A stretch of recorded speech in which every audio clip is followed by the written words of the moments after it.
Hey there, Casey Dimon, TaxSaleAcademy.com, and welcome to our Tax Sale Starter Series. We take one specific topic and break it down in less than 2 minutes.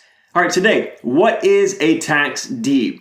So there are a few different ways that a state can handle delinquent property taxes, and today we're talking about the tax deed process. So a tax deed is simply an instrument or a deed that transfers real estate.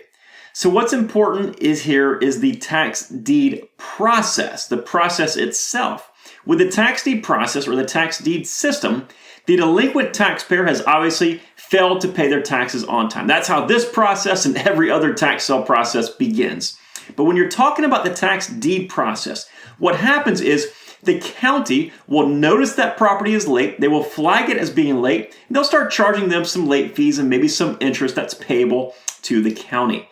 Then they have a period during which they can come back and pay those delinquent taxes, late fees, and any interest to the county during what is known as the redemption window. And if they do that, the property is current again and the county removes that flag from the property. Everything's good to go, right?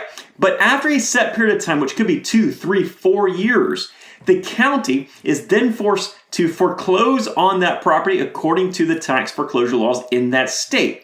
Once they foreclose on the property, they will then sell that property at a public auction with the opening bid oftentimes starting at the amount of back due taxes, interest, and fees to the county, which is often a fraction of the property's fair market value. That's where you, the investor, can come in and capitalize if you know what you're doing. In a tax deed state, once the property is sold, they are no longer able to pay off the taxes and they have lost that property for good. So there it is, the tax deed system. I'll see you next time on our starter series. Take care.